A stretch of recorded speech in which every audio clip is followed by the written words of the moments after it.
Hi guys, तर चला आज आपण जाऊया कोल्हापूरची चव बघायला, ते पण आपल्या ठाण्यात. येस, मी बोलते पुरेपूर कोल्हापूरबद्दल.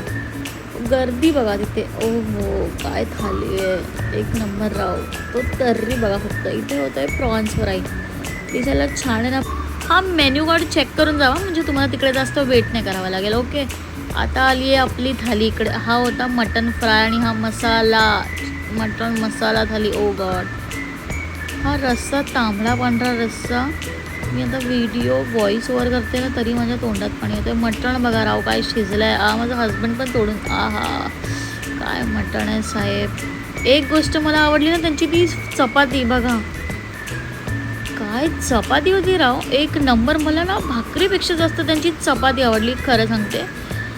एक नंबर टेस्ट होता. आणि मला मोस्टली सगळ्यात जास्त आवडलं तर त्याचा शेप, स्क्वेअर शेपची चपाती. खरंच तो चपाती एक नंबर होता. आता फक्त बघा तांबडा पांढरा रस्सा, अळणी भात तर भाई मी फर्स्ट टाईम लाईफमध्ये खाल्लं आहे, एकच नंबर होतं. माझा नवरा मला बोलला की ए भाई रस्सा टाकून खा, तो फिर क्या नवरे का बात सुनने का. आता थोडा प्यार दिखा लेते हे नवरे को. भाई राव काय टेस्ट होता ना या मटण थाळीचा. मी नुसतीच चपातीसोबतच खात होती, कारण मला चपाती एवढी आवडली. काहीतरी वेगळी होती चपाती राव, मस्त. रस्सा रिफिल करणे का राव, ऐसे काहीसं चालेल. भाई मला एवढं आवडलं ना तिकडचं जेवण, तुम्हाला खरंच सांगते एक नंबर. स्पेशली तो रस्सा वगैरे बघा. चपाती, मी फक्त चपातीच खात होती. मला तर असं वाटलं मी 2 चपात्या खाल्ल्या होती. पटकन रिव्ह्यू ऐका.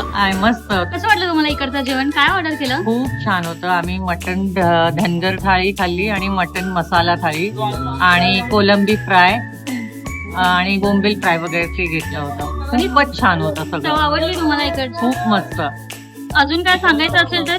इथला सगळा स्टाफ पण खूप कोऑपरेटिव्ह आहे. खूप म्हणजे जे सांगतो त्याप्रमाणे, आम्ही सांगितलं होतं आम्हाला लेस स्पायसी पाहिजे, परफेक्टली त्यांनी त्याप्रमाणे म्हणजे करून दिलं. कस्टमायझेशन अवेलेबल हो आहे? हो हो, अगदी. आणि अगदी घरच्यासारखं जेवण आहे. ओके ताई, thank you. Thank you enjoy. Thank you. And follow me for more such videos. Bye.